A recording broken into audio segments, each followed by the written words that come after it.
Oi, gente, tudo bem? E aí, como vocês estão? Galerinha, nós estamos aqui de volta para mais uma videoaula.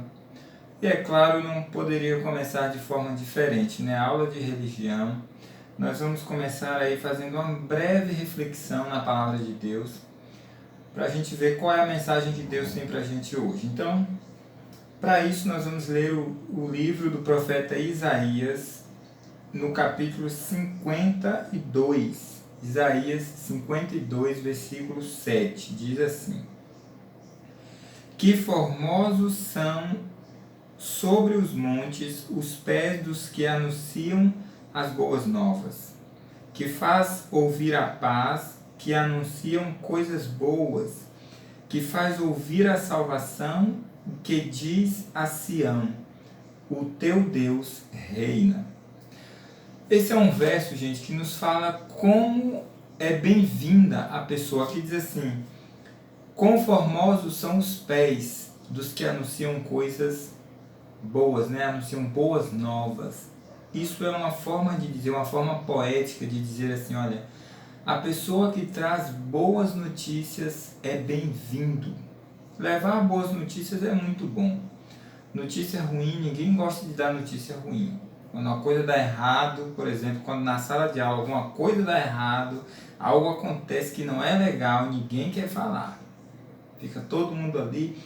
Mas quando é algo bom, a maioria das pessoas tem prazer em falar, porque sempre é bom levar notícias boas.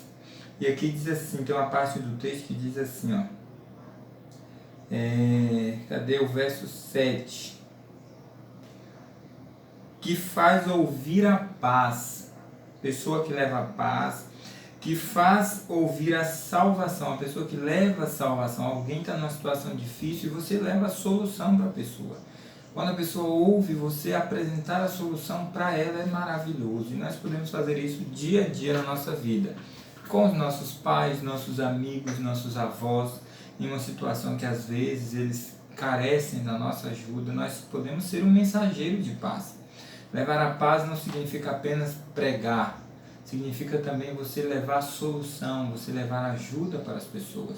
E é exatamente isso que Jesus quer que nós façamos diariamente, e foi exatamente para isso que Jesus chamou os seus apóstolos. Os apóstolos, Jesus chamou de forma específica para levar a mensagem de salvação.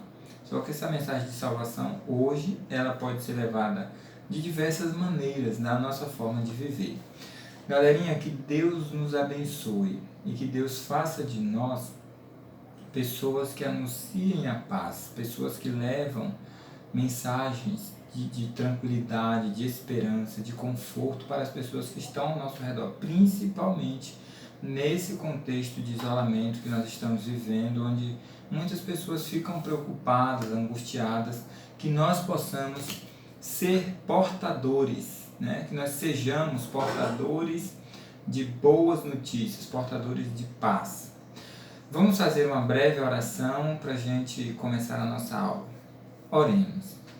Senhor Jesus, é muito bom saber que levar a paz é algo que agrada, Senhor, é algo que traz satisfação, é algo que traz felicidade. E nesse momento nós queremos pedir ao Senhor que derrame sobre nós o Teu Divino Espírito e que nos ajude a sermos pregadores da paz, a sermos promotores, ó Deus, de boas novas, a levarmos a solução, a levarmos ajuda para aqueles que estão precisando. Muito obrigado pelo privilégio, Senhor, de fazer parte deste chamado e desta obra que o Senhor tem na vida da humanidade, inclusive na nossa. Nos ajude a sermos sempre mensageiros de paz, a ajudar aquele que precisa, que está ao nosso redor. Abençoa, Senhor, a nossa família, abençoa os nossos amigos, abençoa a nossa escola. Tome em Tuas mãos a nossa vida, permaneça conosco. Também através dessa aula nós oramos agradecidos em nome de Jesus. Amém. Galerinha, olha só, nós paramos na última aula em uma atividade. Lembram? Pois é, eu estou lembrado. Atividade do capítulo 4, que nós estamos estudando sobre os discípulos, né? Sobre o grupo de elite. E essa atividade nós vamos fazer a correção dela agora. Qual foi a atividade da página? Atividade da página 32. Ok? Nós vamos fazer a correção da atividade, depois a gente entra no assunto que a gente vai falar hoje, e aí a gente desenvolve o assunto, eu passo a próxima atividade para vocês, aliás, a gente desenvolve o assunto, eu encerro a aula, nós passamos a atividade, etc e tal, e depois a gente fecha a nossa aula completa de hoje. Mas antes de continuar aqui na correção, gostaria de pedir para vocês fazerem o seguinte: você que assistir essa aula, você que visualizar esse vídeo, vá lá nos comentários, coloque o seu nome lá, porque às vezes você coloca um comentário, mas os nomes que estão ali não dá para identificar quem é. Então é importante que você faça isso. Se você tiver alguma dúvida, alguma pergunta, vá lá nos comentários, comente, porque eu vou estar respondendo a essas perguntas, tirando essas dúvidas que vocês possam ter, inclusive sobre as atividades, sobre a aula, sobre a atividade. Qualquer pergunta, qualquer dúvida que surgir, vá lá nos comentários e faça a pergunta. Mas, além do comentário da pergunta que você tiver, da dúvida, não esqueça de deixar lá o seu nome. Você que assistiu, coloque lá, Felipe, sétimo ano A. Júlia, sétimo A. Você que assistir, não esqueça de colocar o seu nome lá, tá bom? Galerinha, então, a atividade foi a seguinte. Aqui diz assim, em João 17, 21 a 22, Jesus orava em favor dos discípulos. Nós falamos que Jesus fez uma oração pelos discípulos e também por nós. E aí aqui tem algumas questões que ficou para você responder. Diz assim, por que a unidade é tão importante? Gente, a unidade aqui quer dizer trabalhar em equipe, estarmos unidos em um propósito. Por exemplo, agora no nosso contexto, o nosso país está unido lutando contra o coronavírus. Se nós nos unirmos, nós vamos ter mais força para enfrentar esse problema. Mas se cada um começar a fazer o que acha, o que pensa, divergir do outro, olha, eu não vou fazer assim, olha, para mim isso está errado, e todo mundo começar a ir por um caminho diferente, vai ficar muito mais difícil encontrar uma solução mais rápida. Então, unidade é exatamente isso que está acontecendo com o nosso país, e até mesmo com o mundo, por que não dizer? O mundo está se unindo para combater essa enfermidade. É nesse sentido também que aqui está perguntando. E a resposta é a seguinte, eu não sei qual foi a resposta que você colocou aí, infelizmente não dá para a gente ter esse feedback, mas aqui diz assim, olha, é mais fácil enfrentar problemas quando temos alguém de confiança ao nosso lado. Unidos, nos fortalecemos. Do ponto de vista do testemunho cristão, a unidade dá crédito à missão de Deus na terra. Então, com relação à missão que Jesus deu aos discípulos, era importante que eles estivessem unidos, porque as pessoas veriam isso. As pessoas iriam olhar e falar assim, realmente, esses são unidos, eles têm algo diferente. E essa unidade no propósito de levar a missão, de viver em harmonia, de amarem uns aos outros, daria crédito. As pessoas olhariam e falariam assim, olha, não tem como essa pessoa não ser um discípulo de Jesus. Ele realmente é um discípulo de Cristo. Vamos partir para a próxima. O que contribui para a falta de união? Olha, estar unido é importante, ok, entendemos isso. Mas quais são os fatores, né, que levam as pessoas a estarem desunidas? Por exemplo, o que leva uma família a se desunir? A viverem brigando, a viverem discordando de forma assim, até mesmo inadequada uns dos outros. Nós estamos falando aqui de discordar de ideias. Isso é normal, você ouve uma ideia e a pessoa apresenta um argumento e você diz, olha, eu não concordo, eu acho que nós temos esse caminho aqui, que é melhor, esse caminho aqui. Isso não é uma falta de união, isso não é falta de união, isso é pensar de forma diferente, unido. Então o grupo está unido em busca de um propósito e eles pensam diferente. As pessoas, as pessoas que compõem o grupo pensam diferente e chegam ali a conclusões. Então, gente, mas tem coisas que faz o grupo se desfazer, faz o grupo acabar. E o que é que faz um grupo acabar? A unidade, né? Terminar. Aqui diz assim, ó, o coração humano é mau por natureza. Assim, nossa tendência é seguir contra a unidade.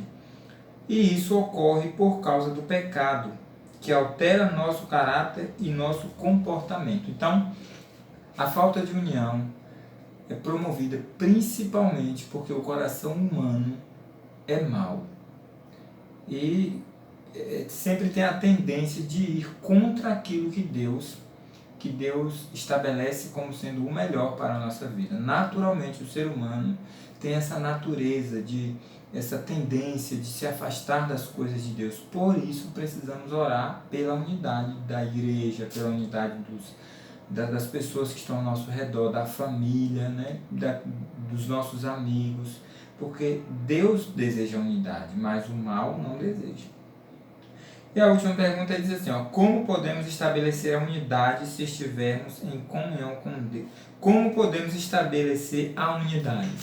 Para estabelecer a unidade é importante que nós tenhamos comunhão com Deus. Ele nos ajudará a tirar aquilo do nosso coração que é tendencioso à desunião e nos ajudará a concordar, a nos conformar, em primeiro lugar, com a vontade de Deus e com a vontade da maioria que quer o melhor para o grupo, no caso aqui os discípulos, para o grupo e aqueles, por exemplo, uma sala de aula. Numa sala de aula, nem todo mundo concorda com o que todos pensam, mas é importante que o grupo esteja unido para continuarmos buscando o mesmo propósito, para continuarmos alcançando os objetivos. Então, é importante deixar de lado, às vezes, algo que nós pensamos, para que o objetivo maior, que é o objetivo de um grupo, né, de uma equipe, seja alcançado. Então, gente, fica aí a correção dessa atividade. E agora nós vamos entrar no assunto de hoje para concluir o capítulo 3. Galerinha, nós vamos ver hoje o seguinte. O assunto é o perfil dos discípulos.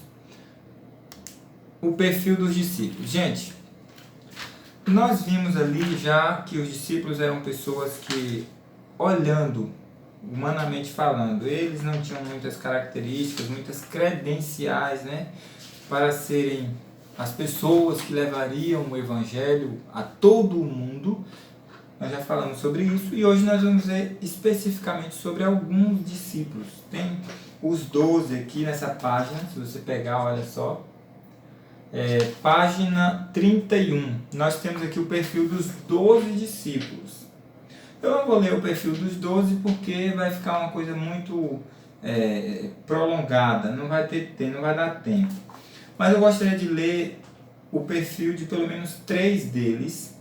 E você vai ficar encarregado de ler aí o perfil dos outros, conhecer um pouquinho mais acerca deles.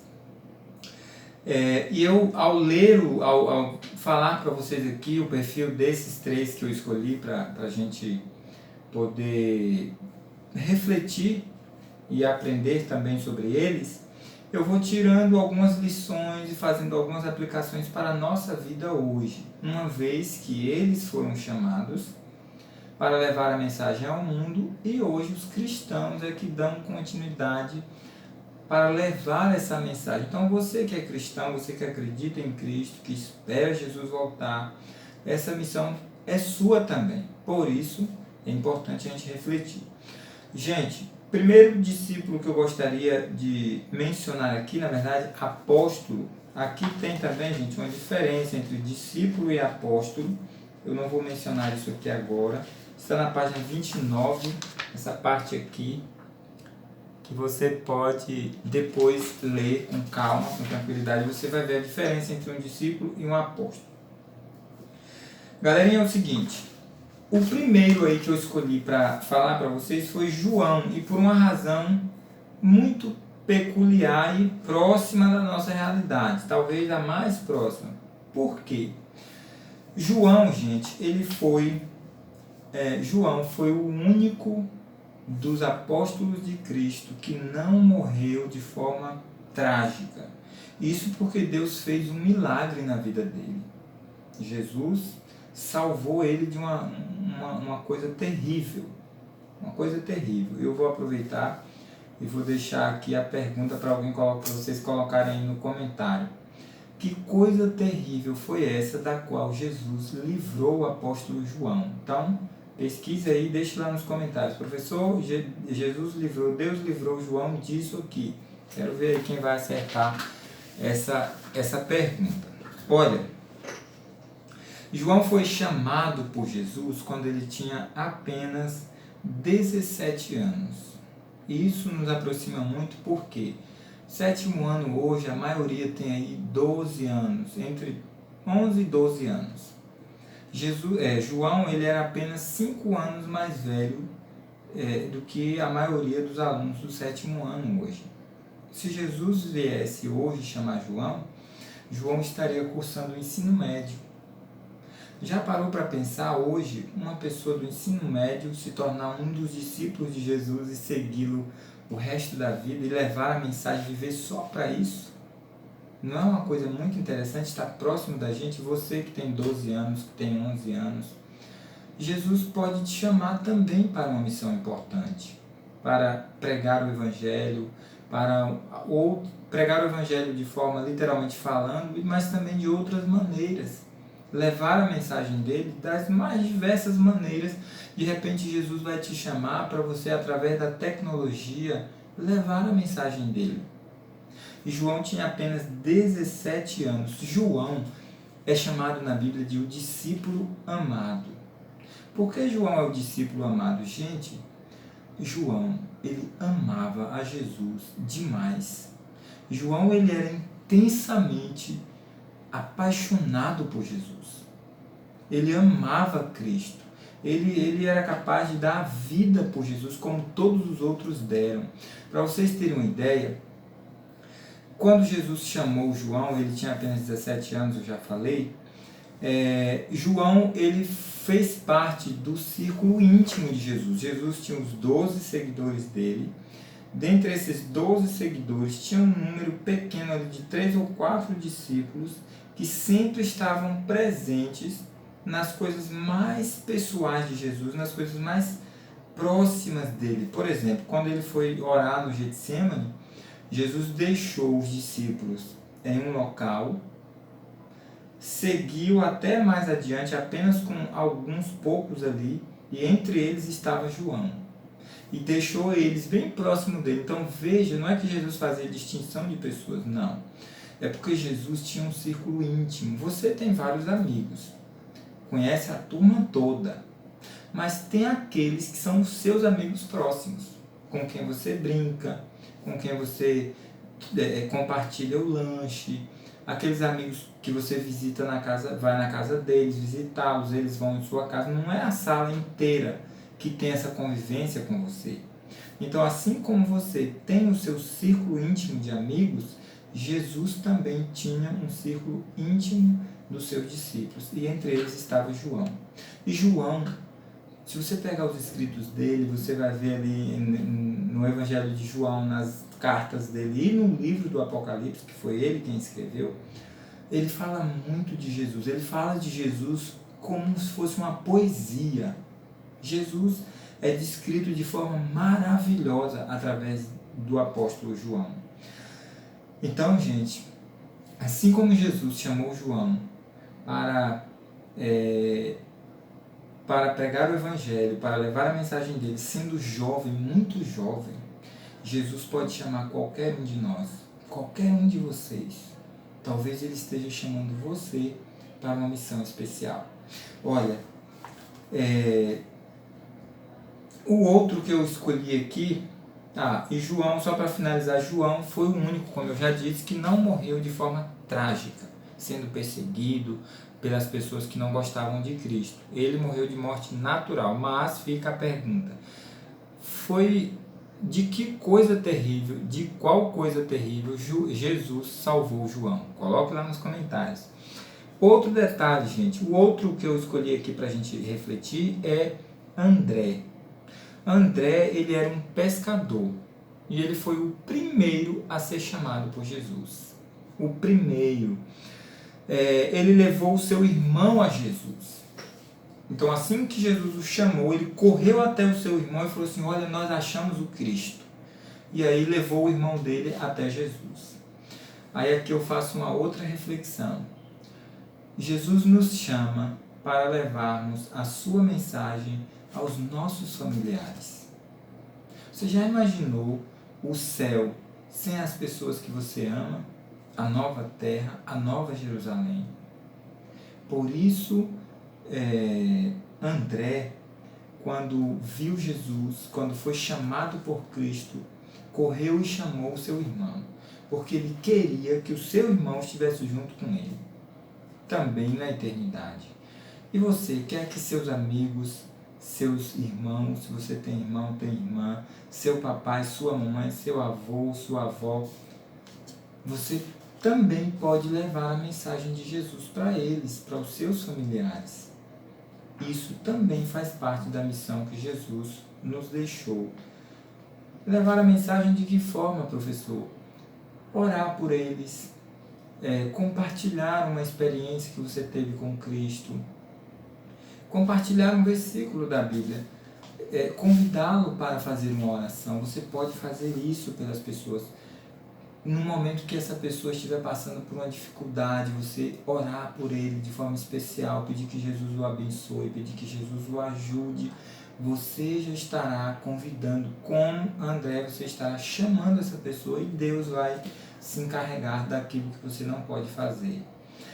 Gente, então aqui diz assim: a tradição diz que ele pregou na Rússia e ao redor do Mar Negro e morreu em Patras, na Grécia, no ano 69, em uma cruz em forma de X. Todos eles, com exceção de João, morreram de forma trágica e André morreu em uma cruz em forma de X. Terrível. Isso por amar a Jesus. Deram a vida por Jesus. Amavam a Jesus mais do que a própria vida. E o último que eu gostaria de refletir com vocês aqui é Levi Mateus. Levi Mateus foi uma pessoa chamada por Jesus e ele não era querido pelas pessoas.